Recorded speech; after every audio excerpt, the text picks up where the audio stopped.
Assalamualaikum warahmatullahi wabarakatuh. Adik-adik semuanya, kali ini kita akan membahas soal latihan pertanggal 14 Agustus 2020 tentang sistem dan alat pembayaran. Jadi ada 5 soal yang telah saya berikan dan sudah dijawab masing-masing, juga sudah dinilai. Nah, jadi agar tidak penasaran yang mana sih sebenarnya jawabannya, ini kita bahas. Ada 5 soal dengan 100 poin, berarti per soal itu 20 poin. Ya. Nah, kita lihat nomor 1. Sistem pembayaran dalam perekonomian di Indonesia diatur oleh yang mana nih? Nah, ini yang masih belum perubahan, ya kan? Karena kalau kita lihat tahunnya itu 92, 98, 92, 99, 2011. Kalau yang perubahan itu tahun 2004, ya kan? Nah, nomor 3 tahun 2004. Kalau sebelum perubahan itu tahun 1999. Nah, mana nih? Berarti E, ya kan? Undang-Undang Nomor 23 tahun 1999. Jadi itu jawabannya. Ini yang undang-undang yang pertama kali mengatur tentang sistem pembayaran di Indonesia. Nah, ini saya warnai ya. Warna kuning nih biar jelas. Nah, jadi E jawabannya. Nomor 2, peran Bank Indonesia atau BI dalam aktivitas sistem pembayaran yaitu menyediakan dana untuk badan-badan strategis Indonesia atau sebagai satu-satunya badan yang berhak menerbitkan cek, enggak juga ya kan, adalah kasir pemerintah, enggak, mengganti uang palsu dalam jumlah tertentu, enggak, adalah satu-satunya bank yang mengatur sistem pembayaran nasional, iya. Bank Indonesia itu bank satu-satunya yang mengatur sistem pembayaran nasional. Jadi bank yang lain itu nggak bisa, hanya Bank Indonesia, dialah bank induk. Jadi jawabannya E, satu-satunya bank yang mengatur sistem pembayaran nasional. Oke, paham ya? Kita lihat nomor 3. Untuk mengeluarkan dan mengedarkan uang rupiah serta mencabut, menarik, dan memusnahkan dari peredaran merupakan tugas wewenang dari Bank Indonesia atau bank umum milik swasta atau asing, bank koperasi, bank perkreditan, atau bank daerah. Nah, di sini sudah jelas bahwa yang berhak mencabut, menarik, memusnahkan uang dari peredaran itu adalah haknya, tugas dan wewenang dari Bank Indonesia. Nah, ini dia. Gampang lah ya, udah jelas lah, nggak mungkin bank koperasi, nggak mungkin bank daerah, pasti bank induk. Nah, nomor 4, uang yang nilai intrinsik. Nah, agak payah ya.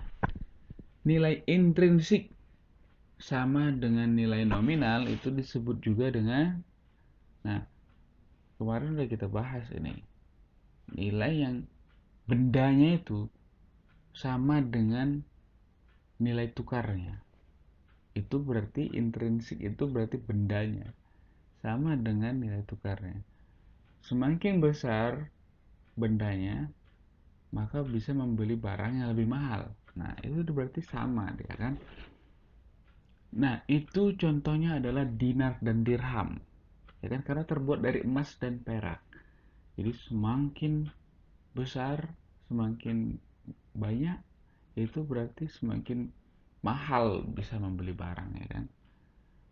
Nah, kalau uang yang kita gunakan itu adalah uang kertas, itu bukan full bodied money, ya.